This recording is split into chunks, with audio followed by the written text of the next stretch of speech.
हरे कृष्णा कृष्ण कृष्ण हरे हरे, हरे राम राम राम हरे हरे। हरे कृष्ण कृष्ण कृष्ण हरे हरे, हरे राम राम राम हरे हरे। ग्रंथराज श्रीमद् भागवतम महापुराण की जय हो। कली पावन अवतार चैतन्य महाप्रभु की जय। नित्य लीला प्रवेश अभय चरणारविंद भक्ति वेदांत स्वामी श्री प्रभुपाद की जय। Srimad Bhagavatam canto 4 chapter number 9 verse number 9 से प्रारंभ करेंगे। इस आध्यात्मिक जगत में प्रवेश करने से पहले गुरु और गौरंग से कृपा की याचना करते हुए मंगलाचरण करेंगे, ताकि हम जो कुछ श्रवण करने वाले हैं उसका हमें पूरा पूरा लाभ प्राप्त हो सके, जो कि है कृष्ण प्रेम की प्राप्ति। गुरवे गौरचंद्राय राधिकाय तदालये कृष्णाय कृष्ण भक्ताय तद्भक्ताय नमो नमः। नारायणं नमस्कृत्य नरं चैव नरोत्तमं दैवीं सरस्वतीं व्यासं ततो जयमुदीरये। नष्टप्रायेषु अभद्रेषु नित्यं भागवत सेवया भगवती उत्तमश्लोके भक्तिरभवति नैष्ठिकी। पञ्चतत्त्वात्मकं कृष्णं भक्तरूपस्वरूपकम् भक्तावतार भक्ताख्यं नमामि भक्तशक्तिकम्। जय श्री कृष्ण चैतन्य प्रभु नित्यानंद श्री अद्वैत गदाधर श्रीवासदि गौर भक्त वृंदा। हरे कृष्ण कृष्ण कृष्ण हरे हरे, हरे राम राम राम हरे हरे। ग्रंथराज श्रीमद् भागवतम महापुराण की जय। कली पावन अवतार चैतन्य महाप्रभु की जय। नित्य लीला प्रवेश अभय चरणारविंद भक्ति वेदांत स्वामी श्रीला प्रभुपाद की जय। Srimad Bhagavatam canto 4 chapter number 9, जिसका शीर्षक है ध्रुव महाराज का गृह त्याग, और हम आज श्लोक नंबर 9 से पढ़ेंगे। ये ध्रुव महाराज की स्तुति है जो बहुत ही महत्वपूर्ण है। जब भगवान श्री हरि ने अपना पांचजन्य नामक शंख, जो कि वेदमयी है, जब भगवान ने ध्रुव महाराज के कपोल पे उस शंख का स्पर्श किया तो सारे वेदों का ज्ञान ध्रुव महाराज को हो गया, और सारे वेदों के ज्ञान सार स्वरूप उन्होंने भगवान की बहुत ही सुंदर, बहुत ही अद्भुत स्तुति की है। और ध्रुव महाराज पहले भगवान से कहते हैं कि आपकी अनुकंपा से मुझे शक्ति प्राप्त हुई, मेरी वाणी को शक्ति प्राप्त हुई, मेरी इंद्रियों को शक्ति प्राप्त हुई। प्रत्येक जीव को जो शक्ति प्राप्त है वो भगवान की कृपा से प्राप्त है। तो ध्रुव महाराज कहते हैं, अगर कोई व्यक्ति खाली ये भी देख ले कि कितना उपकार है भगवान का हमारे जीवन में, कितना उपकार भगवान ने किया है। अगर बचपन से लेकर, जब से हम जन्म लिया है तब से लेकर अब तक, खाली भगवान के उपकार को भी अगर हम खाली देखते रहें, उनको भी यदि हम कैलकुलेट करते रहें, तो भी जीवन भर भगवान की भक्ति करेंगे। उसके लिए शिक्षण लेने की आवश्यकता नहीं है। अगर थोड़ा सा भी हमारे अंदर कृतज्ञता का भाव होगा ना, तो पूरा जीवन बस एक ही कार्य करेंगे कि भगवान की शरण में आए, भगवान का गुणगान करें, भगवान को प्रसन्न करने का प्रयास करें। लेकिन जीव जो है वो इतना एहसान फरामोश है कि भगवान जो भी हमें देता है हम कभी भी याद नहीं करते। भगवान ऐसा कहते हैं, God gives gives gives and forgives. वो देते जाते और हम जो अपराध करते हैं ना, वो भी भूल जाते हैं कि इसने ये किया है, ये किया है, ये भी भूल जाते हैं, देते जाते हैं। और हम क्या करते हैं, हम we get get get and forget. हम भगवान से लेते हैं लेते हैं और फिर बुला देते हैं क्या दिया उसने। इसीलिए तो हम भगवान की कृतज्ञता को व्यक्त करते हुए कभी धन्यवाद भी नहीं करते हैं। लेकिन ध्रुव महाराज बोलते हैं कि एक व्यक्ति को सदैव भगवान का धन्यवाद कहना चाहिए और भगवान से जो कुछ प्राप्त हुआ है उसके धन्यवाद के स्वरूप में भगवान के पास आना चाहिए। कुछ मांगने के लिए नहीं आना चाहिए, क्योंकि दिया तो उन्होंने इतना है कि उसका खाली धन्यवाद भी करें ना तो भी हम हम उतना कृतज्ञता ही खाली हमको भगवान के सामने व्यक्त करनी चाहिए। लेकिन फिर अपनी चित्तवृत्ति को देखते हैं कि मैं भी क्यों आया था, है ना। अपनी चित्तवृत्ति पर ध्यान करते हैं कि मेरे जैसे जो व्यक्ति होते हैं जो कि धर्म अर्थ काम की प्राप्ति के लिए या विषय वासना की पूर्ति के लिए आपका भजन करते हैं, वे कितने मूर्ख हैं। अब ध्रुव महाराज जो हैं वो अपने आप को कोस रहे हैं। वास्तव में भगवान इतने इतने सुंदर हैं, इतने भगवान इतने प्यारे हैं कि अगर कोई कुछ प्राप्त करने के लिए भी उनके पास आता है तो भी भगवान उनसे भी खुश होते हैं। भगवान बोलते हैं कि वो बहुत उदाराः सर्व एवेते, जो भले दुख की आर्तो जिज्ञासु अर्थार्थी ज्ञानी, जो भी जिस भाव से भी आया है वो उदार है, मेरे पास आया है। भगवान कितनी प्रशंसा करते हैं। लेकिन हम कितने मूर्ख हैं कि हम मांगने भी जाते हैं तो भी भगवान के पास नहीं जाते। पहले ठोकरें खा खा के जब देखते हैं संसार में कोई अपना नहीं, फिर कहीं जाकर भगवान की बहुनाम जन्मनाम अन्ते ज्ञानवान माम प्रपद्यते। लेकिन ध्रुव महाराज तो स्वयं को कोस रहे हैं कि मेरे जैसा मूर्ख, मेरे जैसा मंदभागी और कौन हो सकता है कि इतने उपकार करने वाले भगवान के पास भी मैं विषय वासना के लिए आया। और श्लोक नंबर 9 में ध्रुव महाराज कहते हैं, नूनं विमुष्टमतयस्तव माययाते ये त्वां भवाप्यय विमुक्षणमन्यहेतो अर्चन्ति कल्पतरु गुणपोपभोग्य इच्छन्ति यस्पर्शजं निरयेऽपि नृणाम्। बहुत ही सुंदर शब्द हैं। ध्रुव महाराज कहते हैं, नूनम विमुष्टमतय, नूनम यानी अवश्य ही, विमुष्ट जिनकी मति भ्रष्ट हो गई है, जो बिल्कुल मतिहीन हो गए हैं। और भगवान बोलेंगे अच्छा कैसे उनकी मति भ्रष्ट हो गई, मैंने तो सबको मति दी है। तो वो कहते हैं तव मायायाते, आपकी माया जो है वो कितनी कितनी कठोर है। आप स्वयं कहते हो, भगवान कहते हैं मम माया दुरत्यया, तो आपकी माया के द्वारा जिसकी मति भ्रष्ट हो गई है। अब देखो एक बात हमें समझने की है कि हम सब भगवान के अंश हैं। तो भगवान का क्या स्वरूप है, भगवान सच्चित आनंद है, चित्त है, भगवान के पास संपूर्ण ज्ञान है। भगवान की मति एकदम परफेक्ट, जो सबको ज्ञान देते हैं, सबको बुद्धि देते हैं।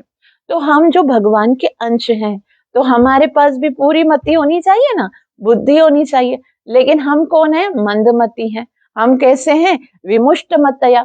तो विमुष्ट मतय होने का कारण क्या है, वैसे तो भगवान के अंश होने के कारण तो हम भगवान की तरह ही चिन्मयी हैं, भगवान की तरह ही ज्ञान नहीं है, लेकिन क्योंकि हम जो आत्मा जो भगवान का अंश है वो इस भौतिक शरीर के अंदर जो कि माया से निर्मित है और इस भौतिक जगत के अंदर जो माया से घिरा हुआ है आकर इसके अंदर कैद हो गए हैं, इसके कारण हमारी मति भ्रष्ट हो गई है। जैसे भगवान ध्रुव महाराज कहते हैं नूनम विमुष्टमतयो तव माययाते, ये आपकी माया ने किया है प्रभु, हमें तो सही था बस आपकी माया ने जकड़ लिया। तो भगवान बोलते निकलो फिर, अगर माया ने तुम्हारी मति भ्रष्ट की है तो निकलो। आज ये केवल ध्रुव महाराज के लिए नहीं है, ये हम सब के लिए है। हम सब की मति भी माया ने भ्रष्ट कर ली है और भगवान कहते हैं कि मामेव ये प्रपद्यन्ते माया में ताम तरंती थे। देखो माया के अंदर तो तुम ग्रस्त हो गए हो, माया ने तो तुमको जकड़ लिया है, तुम्हारी मति भ्रष्ट कर दी है। अभी तुम्हें माया से बचना है तो एक ही काम करना पड़ेगा। वो क्या काम है? मामे व ये प्रपद्यन्ते, मेरी शरण में आना पड़ेगा। सिर्फ एक ही तरीका है, दूसरा कोई तरीका नहीं है। मम माया दुरत्यया, बहुत कठोर है भाई, इस माया को तुम पार अपनी अपनी योग्यता से अपनी शक्ति से नहीं कर सकते हो। और तुम जो भी करोगे उसमें ये माया तुमको डिस्टर्ब करेगी जब तक कि तुम अपने आप को मेरे सरेंडर नहीं कर सकते। तो पूर्ण रूपे ना जब तक हम भगवान की शरण में नहीं आते हैं तब तक माया हमें नहीं छोड़ेगी। इसीलिए ध्रुव महाराज कहते हैं नूनं विमुष्टमतयस्तव माययाते ये त्वं भवाप्यय विमोक्षणमन्य हेतु। ये त्वं भवाप्यय, भवाप मना जिसके कारण जन्म मरण के चक्कर में, भवाप्यय माना जन्म और मृत्यु के चरण, विमोक्षण ये हमको चाहिए भगवान के शरण में जाए। भगवान कैसे हैं? अर्चन्ति कल्पतरु गुणपोपभोगम, कल्पतरु हैं भगवान, अर्चन्ति कल्पतरु, हम भगवान की शरण में आते। कुछ लोग भगवान की शरण में जाते हैं और फिर भी अभी भगवान ने कहा मामे वही शरणम, जो मेरी शरण में आएंगे मामे वही प्रपद्यन्ते माया में तम तरन्ति थे। फिर क्यों भगवान की शरण में जाकर भी वो भौतिक चीजें ही मांगते हैं? फिर तो माया से पार हो जाना चाहिए, फिर तो उसको जन्म मरण के चक्कर से छुटकारा प्राप्त करना चाहिए। लेकिन उस समय भी क्या है कि वो अपनी बुद्धि को कभी भी माया से दूर करते। प्रपद्यन्ते का मतलब ये है कि अब अपनी डिजायर को छोड़कर भगवान की इच्छा के अनुसार जीऊंगा। अगर हम अपनी डिजायर्स का टोकरा लेकर भगवान के पास जाएंगे तो माया नहीं छोड़ेगी हमको। फिर तो उसी ऐसा है कि जब करते करते करते भक्ति करते करते करते करते वो स्टेज आएगी जैसे ध्रुव महाराज की आई, लेकिन उसमें भी बहुत समय लगने वाला है। लेकिन ध्रुव महाराज को आज तो ये रियलाइज हो गया कि मैंने क्या किया, अर्शंति कल्पतरो गुणपोपभोगम, कि कल्पतरु वृक्ष, कल्पतरु वृक्ष पता है कैसा होता है? वो ऐसा वृक्ष होता है जिसके अंडर में बैठकर आप कुछ भी डिजायर करो आप पूरी हो जाएगी, कुछ भी सोचो, यानी इच्छा, वो ऐसा डिजायर ट्री होता है, वो इच्छा वाला ट्री होता है और उसके समक्ष आकर जीव की सारी इच्छाएं पूरी हो सकती हैं। लेकिन वो क्या मांग रहा है? गुणपोपभोगा। गुणपोपभोगा का मतलब क्या है? इस मृत शरीर की इच्छाओं को पूरा करने की बस आपसे डिमांड करता रहता हूँ, है ना। ये शरीर जो कि बिल्कुल एक ना एक दिन मर जाने वाला है, उसके लिए जो सुख भी मिलेगा वो भी कैसा है, वो भी तो टेम्पररी होगा, क्योंकि जब ये शरीर ही नहीं रहेगा तो फिर वो धन जो मैं मांग रहा हूँ, वो संतान जो मांग रहा हूँ, जो लग्जरियस लाइफ मांग रहा हूँ, वो सब मेरे किस काम की? कल मैं ये शरीर में रहूंगा ही नहीं, तो मैं कल्पतरु के यानी कि कल्प वृक्ष के नीचे अगर बैठ रहा हूं तो मैं कोई ऐसी वस्तु मांगू जो इटरनल हो, जो इस भौतिक जगत में भी मेरा साथ दे और उसके बाद में कहीं पर भी जन्म लूं, कहीं पर भी चला जाऊं तो मेरे साथ रहे। और फिर भी मैंने तो कैसा मांगा, गुणपोपभोगा, यानी कि ये जो भौतिक सुख है वो कितना क्षणिक है। और यहाँ पर कह दिया इच्छन्ति यत् स्पर्शजम, निरयेऽपि निर्णयम्। ये तो वो सुख है जो कि निरयेऽपि निर्णयम्, मतलब नरक की जो लोग होते हैं ना उनको भी प्राप्त है। जो जो सुख, जो शारीरिक सुख, जो शरीर का आनंद देने वाला सुख हम भगवान से मांगते हैं, वो तो नारक की योनि का क्या मतलब होता है? जैसे जो ये जो पशु योनियां होती है ना, कुत्ते की योनि, सूअर की योनि, उनको नारक की योनि कहते हैं। उनको भी ये सुख प्राप्त है। आप बताइए, हम बोलते हैं कि हम मनुष्य हैं और हम मनुष्य होकर बहुत खाने का आनंद कर रहे हैं, खाना खाने का आनंद। आप बताइए, क्या कुत्ते नहीं खाते? कुत्ते भी तो खाते हैं ना। अब ये अलग बात है, उनको क्या चीज, वही चीज खाने का ही सुख है। अगर हमको डाइनिंग टेबल पे बैठ के खाने में वो सुख नहीं मिलता होगा जो उनको रोड पे नोचते हुए खाने में मिलता होगा। सुख तो वही है ना, कैटेगरी तो ऊपर नहीं आए। और जो संतान उत्पन्न करने की या फिर इंद्रिय तृप्ति की जो इच्छा मनुष्य करता है, उससे अच्छा भोग तो कुत्ते करते हैं। तो ये जो नारकीय योनियों में भी जो सुख मिल रहा है, अभी जो सोने का सुख है ना, हम बोलते हैं बहुत ही सुंदर घर होना चाहिए, लग्जरियस बेडरूम होना चाहिए, एसी ऑन होना चाहिए, बेडरूम के ऊपर मैं सोऊं और इतना सुंदर 50,000 रुपए वाला बेड हो, उसके ऊपर मैं सो जाऊं। तो ये सोने का सुख क्या कुत्तों को नहीं मिलता? कुत्ते सो, कोई भी नारकीय योनि है। अच्छा, महाराज तो ऐसे बता रहे थे कि हमारा बेड ज्यादा से ज्यादा कितने का आएगा, 1 लाख का आएगा, 2 लाख का आएगा, इतने का ही बेड लेंगे ना बेडरूम। कुत्ता कहाँ सोता है पता है? वो तो वो तो कितना 50,000 की मर्सिडीज के ऊपर कभी कभी जाके सो जाता है ना। या तो फिर वो मर्सिडीज चली जाती है तो फॉर्च्यूनर के नीचे जाके सो जाता है। उसका तो बेड कितना ज्यादा महंगा है हमसे भी। तो ये सोने का, खाने का, बच्चे पैदा करने का सुख तो उन नारकीय योनि को भी है। जैसा इच्छन्ति स्पर्शजम, स्पर्शजम यानी इंद्रिय सुख जो है वो तो हर योनि को प्राप्त होता है। और मैं कितना अभागा हूं, मेरी मति कितनी मंद है कि मैंने आप जैसे कल्प वृक्ष को की अर्चना की और मांगा तो वही मैंने, यही भौतिक वस्तुएं ही पाने की इच्छा की। तो जैसे अगर यहाँ कोई कल्प वृक्ष की आराधना करे और उससे कोई थोड़ा सा टक्के वाला सुख मांगे तो वो कितना बेवकूफ होगा। और दूसरा यहाँ पर बताया जा रहा है कि ये परिणाम का मतलब होता है ये सुख तो नरक के जीवों को भी, जो नरक में रहते हैं ना, उनको भी प्राप्त है।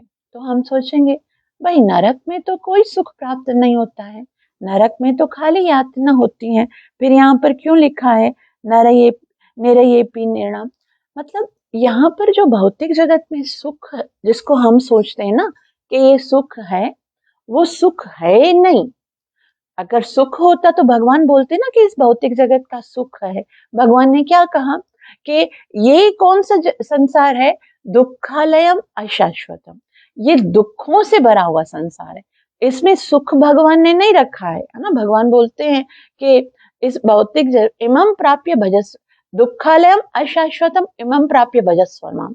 अगर कोई सुख है तो मेरे भजन का है, वरना तो कोई सुख नहीं है, ये दुखालयम है।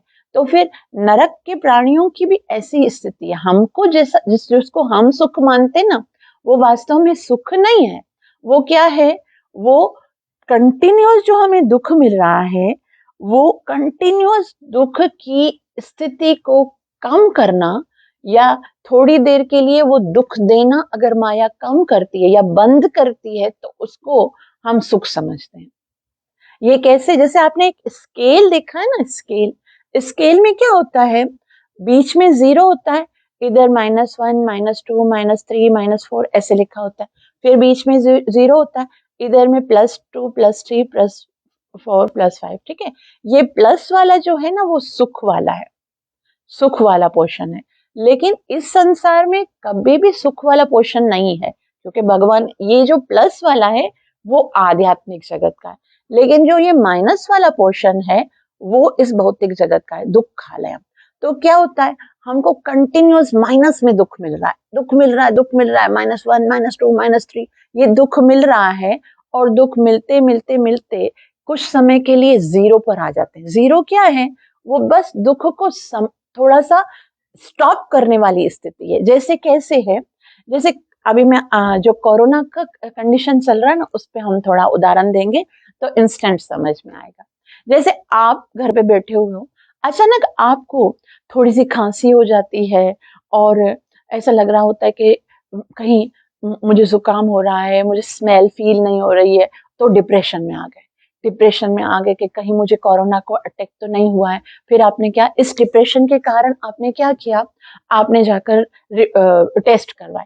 टेस्ट करवाए तो 2, 3, 4 दिन तक अभी टेस्ट की रिपोर्ट नहीं आई है। बोला अभी तक इस लेबोरेटरी में टेस्ट कराने, तो रिपोर्ट आने तक आप कंटिन्यूअस डिप्रेशन में रहे। डिप्रेशन में रहे, टेंशन में रहे, कहीं मुझे कोरोना है, मुझे ये भी हो रहा है, मुझे फीवर भी हो रहा है, मुझे ये भी हो रहा है। ऐसे करते करते आप बहुत डिप्रेशन में रहे, और फिर अब 5 दिन के बाद आपकी रिपोर्ट आई कि नेगेटिव आया है, आपका कोरोना नहीं है। तो आप बोलोगे थैंक गॉड। यानी अब आपको जो सुख मिला है, वो सुख वास्तव में सुख नहीं है। जो 5 दिन से आप डिप्रेशन में दुख भोग रहे थे, वो दुख को अभी, वो दुख के खत्म होने वाली कंडीशन है। सुख तो आया ही नहीं। सुख तो तब आएगा जब आपको इस बात की गारंटी होगी कि आप कभी दुखी नहीं होगे। सुख तो जन्म मृत्यु जरा व्याधि से छूटने का नाम है, लेकिन इस भौतिक जगत में कभी होगा नहीं। जन्म मृत्यु जरा व्याधि, आदि दैविक, आदि भौतिक, आध्यात्मिक, ये कंटिन्यूस चलता रहेगा। तो इस संसार में इंद्रियों के द्वारा कभी भी सुख प्राप्त नहीं किया जा सकता। कितना ही अगर हमको मिलता है कि हमको लगता है कि ये मिलेगा तो सुखी, ये मिलेगा तो सुखी, मिल जाने पर भी सुखी नहीं होंगे, और जो मिल जाएगा वो सब टेम्पररी होगा। इसीलिए भगवान कहते हैं आद्यंतवंत कौन्तेय न तेषु रमते बुधा। ये जो भौतिक जगत का सुख है उसका आदि होगा, अंत होगा। इसलिए जो बुद्धिमान है वो कभी भी इस सुख की चेष्टा नहीं करते, इसके लिए वो कार्य नहीं करते। वो जैसे अगर इस भौतिक जगत में हम देखें कि जो भी भौतिक हम देखते हैं, हम समझते हैं ये सुख है, ये सुख है। हम भगवान के पास भी जाते हैं तो हम बोलते हैं कि ये चीज मिल जाए, या ये जो दुख है वो दूर हो जाए, ये मिल जाए। भगवान के पास जाकर हम कभी ये बोलते हैं कि भाई ये आदि अंतवंत, ये जो जिसका आदि है, अंत है, वो समाप्त हो जाए। हम ये नहीं बोलते, हम बोलते हैं इस भौतिक जगत में जो मेरी कंडीशन है वो बस अच्छी हो जाए। यही तो यहाँ पर ध्रुव महाराज यही बोलते हैं कि अर्शंति कल्पतरु कुणपोपभोगा, कि कल्पतरु कुछ भी दे सकते हैं, और मैंने मांगा तो क्या मांगा, इस भौतिक सुख जो कि नारक की योनियों को भी प्राप्त होता है, जैसे कुत्ते और सुअरों को भी प्राप्त होता है।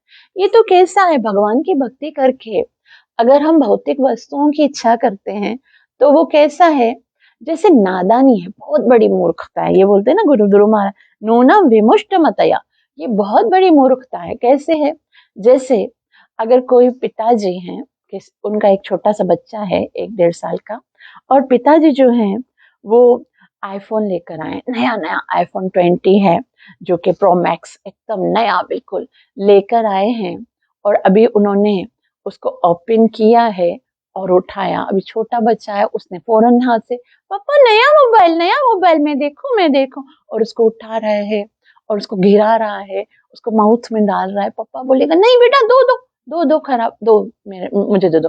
बेटा बोलेगा नहीं नहीं नहीं पापा, मैं लूंगा, मुझे चाहिए, मैं देखूंगा। अब अगर वो खींच के लेता है तो वो तो बेटा जाहिर सी बात है वो रोएगा। तो फिर पिताजी क्या करते हैं, पिताजी बोलते हैं बेटा तुम्हारे लिए मैं पता है क्या लेके आया हूँ, क्या, कैडबरी डेयरी मिल्क लेके आऊँ, ठीक है, ये कैडबरी डेयरी मिल्क आप लो और ये मोबाइल पापा को दो, ठीक है। तो बेटा बोलता है ठीक है पिताजी, अभी आप है ना मोबाइल ले लो, मैं चॉकलेट खा रहा हूँ। अभी चॉकलेट की कीमत क्या है, चॉकलेट की कीमत 10 रुपए, और 10 रुपए का चॉकलेट लेकर वो 2.5 लाख रुपए का फोन वापस कर देता है। उसी तरह से हम जो भगवान की भक्ति करते हैं ना, वो करोड़ों की है, और हम उसके बदले में ये नारकीय सुख मांगते हैं।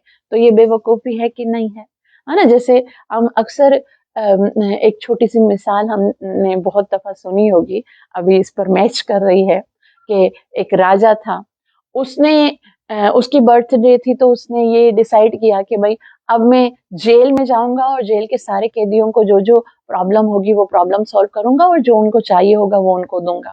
और वहां पर जाके अनाउंस करता है किसको जो जो चाहिए वो आ जाए। तो कोई कैदी आता है, बोलता है मुझे यहाँ पर जो भोजन है वो पसंद नहीं आता है, तो जो राजा होता है उसके लिए रेस्टोरेंट बना देता है। कोई कैदी आता है, बोलता है मुझे ये कैदियों वाला ड्रेस पसंद नहीं आता, तो उसके लिए बहुत बड़ा सुपर ब्रांडेड ड्रेसेस का जो है ना वो स्टोर बना देता है, भाई जितने कपड़े चाहिए। कोई बोलता है मुझे धन चाहिए, तो उसको 5 लाख 10 लाख रुपए दे देता है। लेकिन वास्तव में ये सब वस्तुएं अगर मिल भी जाती हैं तो भी वो जेल में ही तो है ना। अगर कोई व्यक्ति आकर बोलता है राजा मुझे अगर देना ही है तो मुझे इस जेल से रिहा करवा दो, मैं जेल में नहीं रहता, तो आप बताइए कौन बुद्धिमान है ना। जो जेल से रिहा हो जाएगा, उसका अपना घर है, अपना धन है, अपनी सारी वस्तुएं हैं, अपना परिवार है, उनके साथ वो आनंद कर सकता है ना। उसी तरह से हम अगर ये भौतिक जगत की जेल से निकल जाएंगे तो आध्यात्मिक जगत में हमारा घर है। पिता हमस्य जगतो, वो भगवान हमारा पिता है, और वो सृष्टि जो भगवान की आध्यात्मिक सृष्टि स्पिरिचुअल वर्ल्ड है उसमें हमारा स्थान है। तो हम क्यों भगवान से वो आध्यात्मिक स्थिति ना मांगे? क्यों हम इस भौतिक जगत में कभी रोटी, कभी कपड़ा, कभी सेक्स, कभी ये पत्नी, कभी पुत्र, कभी ये गंदी ये वस्तुएं जो कि नारकीय जीवों को भी मिलती हैं, वो क्यों मांग रहे हैं हम लोग भगवान से? तो ये तो बुद्धि भ्रष्ट हो जाती है तभी किया। तो फिर ना यहाँ पर ध्रुव महाराज पूछते, अनुवाद देखिए, जो व्यक्ति इस चमड़े के थैले यानी शवतुल्य देह की इंद्रिय तृप्ति के लिए ही आपकी पूजा करते हैं, वे निश्चय ही आपकी माया द्वारा प्रभावित हैं। आप जैसे कल्प वृक्ष तथा जन्म मृत्यु से मुक्ति के कारण को पार करके भी मेरे समान मूर्ख व्यक्ति आपसे इंद्र तृप्ति हेतु वरदान चाहते हैं, जो नरक में रहने वाले व्यक्तियों के लिए भी उपलब्ध है। श्रीला प्रभुपाद जी बहुत सुंदर रीति से समझाएंगे। तात्पर्य श्रीला प्रभुपाद द्वारा। श्रीला प्रभुपाद की जय। श्रीला प्रभुपाद जी कहते हैं, ध्रुव महाराज को पश्चाताप हो रहा था क्योंकि वे भौतिक लाभ के उद्देश्य से भगवान की भक्ति में प्रवृत्त हुए थे। यहाँ पर वे अपनी इस प्रवृत्ति की भर्त्सना करते हैं। केवल अज्ञानवश ही मनुष्य इंद्र तृप्ति या भौतिक लाभ के उद्देश्य से भगवान की पूजा करता है। भगवान तो कल्प वृक्ष के सदृश है, चाहे जो कुछ भी उनसे लिया जाए जा सकता है, किंतु सामान्यतः लोग ये नहीं जानते कि उनसे किस प्रकार का वरदान प्राप्त किया जाए। स्पर्श सुख या काम सुख तो कुकर सूकर के जीवन में भी पाया जाता है। ऐसा सुख अत्यंत तुच्छ होता है। यदि कोई भक्त ऐसे तुच्छ सुख के लिए भगवान की पूजा करता है तो समझना चाहिए कि वे समस्त ज्ञान से शून्य हो गया है। श्रीला प्रभुपाद की जय।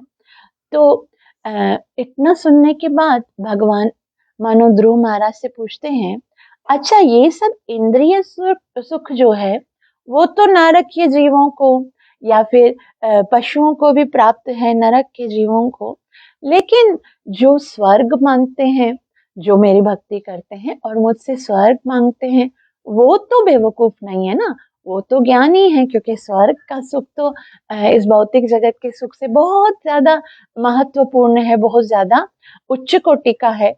तो वो जो स्वर्ग मांगते हैं वो तो सही है ना, वो तो ज्ञानी है ना। तभी ध्रुव महाराज बोलते हैं कि जो स्वर्ग मांगते हैं ना वो तो उनसे भी गए गुजरे हैं। वे कहते हैं कि वो तो और भी अधिक बेवकूफ है जो आपके शरण में आकर स्वर्ग की इच्छा करते हैं। तो यहाँ पर ध्रुव महाराज आगे कहते हैं, या निर्वृतस्तनुभृतां तव पाद पद्मा ध्यानात् भवज्जन कथा श्रवणेन वा स्यात् सा ब्रह्मणि स्वमहिमा यपि नाथमाभूत् किं त्वन्तकासि लुलितात् पततां विमानात्। ध्रुव महाराज कहते या निर्वृतस तनुभृता, निर्वृतस यानी जो आनंद एक जीव को, तनुभृतम तव पाद पद्मम, आपकी चरणों की भक्ति करके प्राप्त होता है। अगर किसी व्यक्ति को आपके चरण कमलों की भक्ति प्राप्त हो जाती है, या निर्वृतस्त तनुभृतम, उनको जो आनंद प्राप्त होता है, ध्यानात् भवज्जन कथा श्रवणेन वासा, और जो आपका ध्यान करते हैं, आपके स्वरूप की ओर आकर्षित होते हैं, और जो कर्णों से आपकी कथा को श्रवण करते हैं। ये 3 सुख की बात की है। कौन कौन से? एक वो जो आपके चरण कमलों की सेवा करते हैं, है ना, तव पाद पद्मा, आपके चरण कमलों के आश्रय में रहकर आपकी सेवा करते हैं, जो आपके सुंदर स्वरूप का ध्यान करते हैं, और ध्यान भवजन कथा श्रवणेन व्यासा, और जो कर्णों से आपकी कथा को श्रवण करते हैं, वो सुख कहता है सा ब्रह्मणि स्वमहिमन् यपि नाथ माभूत। सा ब्रह्मणि, वो सुख जो ऐसे भक्तों को प्राप्त होता है, वो तो आपके ब्रह्मलोक में भी प्राप्त नहीं है, या आपका जो ब्रह्म स्वरूप है ना, उसको भी वो आनंद प्राप्त नहीं होता है जो आपके शुद्ध भक्त आपके चरणों की सेवा करके, आपके दर्शन करके, आपकी कथा को श्रवण करके जो सुख प्राप्त करते ना, वो तो ना आपके ब्रह्म स्वरूप में है और ना ही आपके ब्रह्मलोक में है। ये तो केवल वो भक्त को ही पता है कि उसके अंदर क्या आनंद आता है, क्योंकि वास्तव में यहाँ पर बताया जा रहा है कि जो भगवान के चरण कमलों की भक्ति करके, भक्तों को जो कथा श्रवण करके या भगवान की सेवा करके जो सुख मिलता है, वो भगवान को भी आनंद वो पता नहीं है, भगवान भी रियलाइज नहीं कर पाते हैं, क्योंकि भगवान तो वो सुख खाली भक्त को देख रहे हैं वो कितना सुखी हो रहे। भगवान ने ये डिक्लेयर किया है, बोलते हैं गोपियों को, श्रीमती राधा रानी को मेरा प्रेम प्राप्त करके जो सुख प्राप्त है, मुझे नहीं पता कि इतना सारा, मुझे उसका आनंद पता नहीं, इसीलिए तो स्वयं भगवान को लगता है कभी कि मैं तो घाटे में हो गया भगवान बनकर, मेरा तो घाटा हो गया, मैं इतना वो आनंद तो प्राप्त कर ही नहीं सका जो कि राधा रानी ने किया है, जो कि गोपियों ने किया। इसीलिए वो भगवान भी उस ब्रह्म सुख को छोड़कर इस भौतिक जगत में भक्त बनकर आते हैं और गौरंग महाप्रभु का स्वरूप धारण करते हैं, वो सुख प्राप्त करने के लिए जो भक्त को मिलता है। आपको पता है भक्त बनने में जो सुख है, भगवान आनंद घन है, भगवान के अंदर आनंद है ऐसा नहीं है, भगवान साक्षात आनंदमय है।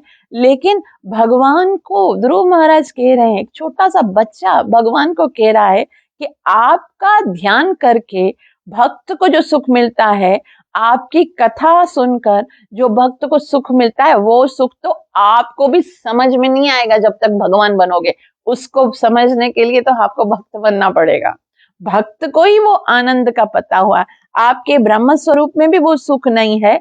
भगवान भी इतने सुखी नहीं होते हैं जितने भक्ति करके भगवान के भक्त सुखी होते हैं। इतना आनंद है भक्ति में। हम क्यों भक्ति को बोझ समझते हैं?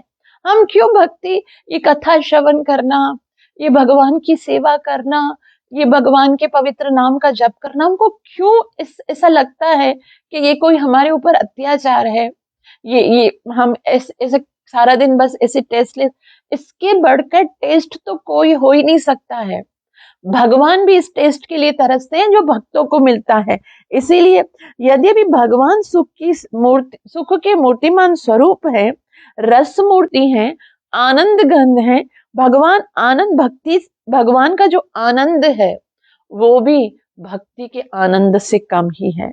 जो व्यक्ति इतने महान आनंद में मग्न है, अब यहाँ पर आगे कहते हैं किम त्वंत कासिलुलितात्पततां विमाना, जो इतने महान आनंद भगवान की भक्ति के आनंद में लगा हुआ है, वो व्यक्ति भला किम त्वंत का, त्वंत इसका मतलब ये है कि ऐसा व्यक्ति जिसको भगवान की भक्ति का आनंद पता है, वो भला उस अंत खत्म होने वाले सुख, जो कि स्वर्गीय सुख के बारे में भगवान पूछ रहे हैं, तो ऐसे सुख के लिए वो क्यों याचना करेगा, है ना।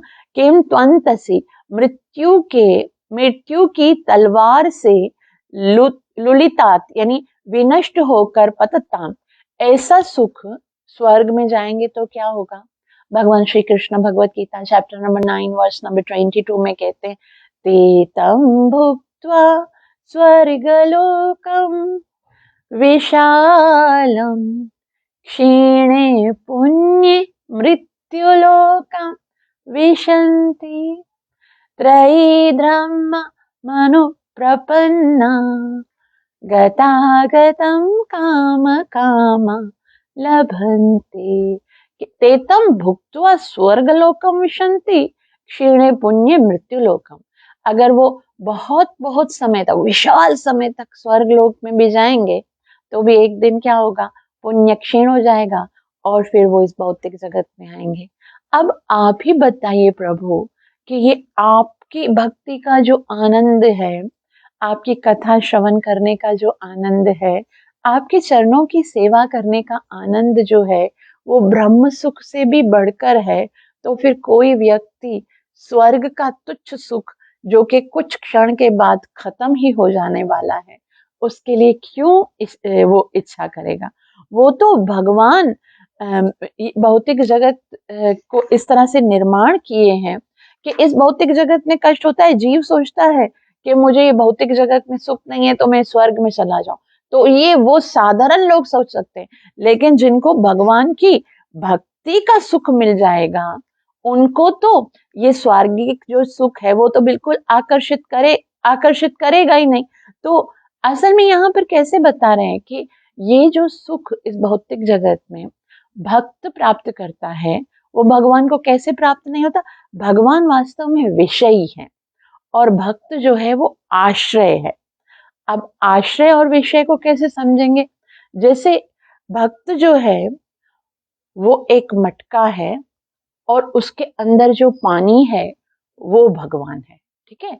अब भक्त जो है आश्रय है। अगर पानी को हमें बॉयल करना है तो उसको मटके में डाल के फिर ही उसको चूल्हे पे रखेंगे, डायरेक्ट से तो पानी नहीं रख सकते। जो हमारा गंतव्य है, भक्त की इच्छा क्या है कि मैं भगवान को सुखी करूं, लेकिन उसको भगवान को सुखी करने के लिए पहले खुद भक्ति करनी पड़ती है ना। सुबह उठेगा, आरती की तैयारी करेगा, बहुत सुंदर सुंदर आरती बनाएगा, फूलों की प्लेट बनाएगा और आरती का सेट तैयार करेगा, फिर खुद स्नान करेगा, धोती पहनेगा, तेरा तिलक लगाएगा। पहले तो खुश भगवान को करना है, लेकिन प्रिपरेशन कौन करेगा, वो भक्त करेगा। तो उसमें जो भक्त को आनंद आ रहा है, भगवान को जो आनंद आएगा तब आएगा, लेकिन भक्त जो आनंद उस समय उठता है, उसी से लेकर जो उसको आनंद आ रहा है, वो भगवान तो नहीं रियलाइज कर पाएंगे। भगवान को तो आरती का सुख खाली होगा। उसी तरह से जैसे मटके के अंदर पानी है, उद्देश्य क्या है कि पानी गर्म करना, लेकिन पानी तो जब गर्म होगा तब गर्म होगा, पहले तो मटका गर्म होगा, है ना। पहले तो मटका गर्म होगा। तो उसी तरह से भगवान भले ही विषय हैं, लेकिन पहले आनंद किसको आता है, पहले आनंद तो भक्त को आता है। जैसे अभी ये वाला एग्जाम्पल तो चैतन्य चरितामृत में दिया गया, लेकिन एक दूसरा लोकल एग्जाम्पल अगर दिया जाए, जैसे एक नौकर होता है और एक मालिक होता है। नौकर जो ड्राइवर होता है वो आगे सीट पर बैठता है ना, फ्रंट जो ड्राइविंग सीट है उस पे बैठता है, और जो उसका मालिक है वो पीछे बैठता है ना। अब गर्मी का सीजन है, मालिक बोलता है ए एसी ऑन करो, कितनी गर्मी है। ड्राइवर एसी ऑन करता है। अब एसी ऑन किया किसके लिए, अपने मालिक के लिए, लेकिन हवा पहले किधर जा रही है, पहले ड्राइवर को लग रही है ना, सारी हवा ड्राइवर को लगेगी और फिर ड्राइवर पहले ठंडा होगा, उसके बाद जो है वो मालिक ठंडा होगा। तो यहाँ पर देखा, भगवान तो घाटे में ही है। पहले जो आनंद, जो वास्तविक आनंद है, वो तो भगवान प्राप्त नहीं कर पाते, वो तो भक्त ही प्राप्त करते हैं। तो भगवान भी बोलते हैं कि यार मैं तो भगवान बनकर घाटे में रहा, और भगवान ने मनुष्य को बनाया है कि भगवान बोलते कि भाई वो मनुष्य बने तो मेरी सेवा करे, लेकिन मेरी सेवा करने से ज्यादा तो इसको मैं सेवा स्वीकार करता हूँ, उससे ज्यादा तो इसको आनंद आता है। लेकिन फिर भी कुछ लोग कहते हैं, कुछ ऐसे संस्थाएं हैं जो कहते हैं हमको क्या बनना है, हमको ब्रह्म बनना है, हम ब्रह्म में लीन हो जाएंगे, अभी हम ब्रह्म बन जाएंगे, हम भी ब्रह्म ब्रह्म ब्रह्मास्मि ब्रह्मास्मि अहम ब्रह्मास्मि करते करते मैं ब्रह्म में लीन होना है। तो वास्तव में ये लीन होकर आखिर क्यों ब्रह्म बनना चाहते हैं, क्योंकि यहाँ पर साफ साफ बताया गया सा ब्रह्मणि स्वमहमन्यपि नाथ माबूद, कि वो तो ब्रह्म अवस्था में भी वो सुख प्राप्त नहीं होता है। वास्तव में ब्रह्म में लीन हो जाना कैसे है, ऐसा बताते श्रील प्रभुपाद जी कि पिता जो है वो पुत्र की उत्पत्ति क्यों करता है। पिता पुत्र की उत्पत्ति इसलिए करता है ताकि उससे पुत्र जो है वो प्राप्त होगा और फिर बाद में पुत्र उसकी सेवा करेगा, है ना। मेन होता है कि पुत्र सेवा करेगा, आज्ञाकारी होगा। लेकिन पुत्र यदि सोचे कि पिताजी मुझे सेवा वेवा नहीं करनी है आपकी, मुझे क्या करना है, मुझे आपके अंदर समा जाना है, मैं आपसे निकला हूं ना, मुझे आपके अंदर समा जाना है, तो पिताजी क्या इससे सुखी होंगे? क्या पिताजी को ये अच्छा लगेगा मेरा बेटा मुझ में समाना चाहता है? तो भगवान से निकली हुई जीव यदि ये सोचती कि मुझे भगवान के अंदर जाके समाना है, भगवान की सेवा वेवा नहीं करनी है, तो भगवान इससे खुश नहीं होते। भगवान कहते हैं कि आप ऐसी जगह को प्राप्त करो जहां पर आप मेरी सेवा कर सको। तो भगवान भक्त हमेशा भगवान की सेवा करना चाहता है। और सेवा कैसे करना चाहता है, और भगवान इतने मीठे हैं, इतने आनंदमयी हैं कि उनकी सेवा करके भगवान से भी ज्यादा आनंद जो है वो भक्त प्राप्त करता है। और भक्त जो है वो भगवान का नाम लेकर, भगवान की सेवा कर कर, भगवान का श्रृंगार कर कर और भगवान के साथ प्रेम करके जो अनंत अपार सुख प्राप्त करता है। सूरदास जी अपने पद में कहते हैं कि ये जो सुख है, ये जो भक्ति का सुख हमें मिल रहा है ना, जिसको हम अभी तक आस्वादन नहीं कर पाए हैं, सूरदास जी कहते हैं अगर किसी व्यक्ति को चारों पदार्थ धर्म अर्थ काम, यहाँ तक कि अगर किसी बांझ स्त्री को पुत्र की उत्पत्ति भी हो जाए, उससे भी उतना सुख नहीं मिलता है जितना कि एक व्यक्ति को भगवान की सेवा करके मिलता है। तो भगवान की सेवा करके क्या सुख मिलता है उसी को रियलाइज करने के लिए भगवान यहाँ पर चैतन्य महाप्रभु बन के आते। निज वांछा साध लेना श्री गौरंगा, ये भगवान की इच्छा हो गई, हृदय के अंदर तड़प हो गई कि मैं उस सुख का आस्वादन करना चाहता हूँ। इसीलिए भगवान भक्त के स्वरूप में आए। और फिर जब वो भगवान का नाम लेते हैं, भगवान के लिए रोते हैं, भगवान की कथा सुनते, तब वो असली सुख प्राप्त किए। भगवान बनकर तो उन्हें कभी भी वो सुख प्राप्त नहीं हुआ। जब तक भगवान थे ना तब तक फीके फीके थे, जब भक्त बने तो फिर महावदन्याय बन गए, फिर तो महावदन्याय बनकर प्रत्येक जीव को आनंद दिया। तो भक्त जो है वो हमेशा भगवान से भौतिक वस्तुएं मांगता ही नहीं है। इसीलिए यहाँ पर ध्रुव महाराज बोलते वो तो बेवकूफ है जो स्वर्ग मांगेंगे। भक्त क्या मांगता है, भगवान कहते हैं न धनम न जनम न सौंदर्यम कवितां वा जगदीश कामये मम जन्मनि जन्मनीश्वरे भवतात् भक्तिर अहेतुकी त्वया, कि मुझे ना धन चाहिए, ना ही अच्छा जन्म चाहिए, और ना ही कोई सुंदर स्त्री की आवश्यकता है। मम जन्मनि जन्मनीश्वरे भवतात् भक्तिर अहेतुकी त्वया, आपकी अहितुकी भक्ति के अतिरिक्त और मुझे कुछ भी नहीं चाहिए। तो जैसे एक बहुत ही सुंदर के एग्जाम्पल है यहाँ पर महाराज देते हैं कि भगवान इतने सुंदर हैं, भगवान की भक्ति करके इतना आनंद आता है, इतना आनंद। क्यों आता है भक्त को आनंद? क्योंकि वो सारी चीजें जो हमारी इच्छा है वो भगवान के पास है। सब जो पूर्ण सुंदरता है, पूर्ण ज्ञान है, पूर्ण आकर्षण है भगवान के अंदर, पूर्ण मिठास है, भगवान संपूर्ण है। लेकिन अब जो संपूर्ण सुंदर व्यक्ति है इस भौतिक जगत में भी देखो आप, कोई बहुत ही सुंदर स्त्री हो या कोई बहुत ही सुंदर व्यक्ति हो, वो अपनी सुंदरता का आस्वादन कैसे करेगा, है ना? वो भले कितना ही सुंदर हो, वो स्वयं अपनी सुंदरता का आस्वादन नहीं कर सकता, बल्कि कैसे आस्वादन, कोई और व्यक्ति होगा जो कि उसको देखेगा, उससे बात करेगा, उसको स्पर्श करेगा, उसको आलिंगन करेगा, तो उसको आनंद आएगा ना। तो उसी तरह से भगवान जो है वो इतने सुंदर हैं, इतने मीठे हैं, इतने रसो वैसे रस के सागर हैं, लेकिन भगवान अपने सौंदर्य का आस्वादन नहीं कर पाते।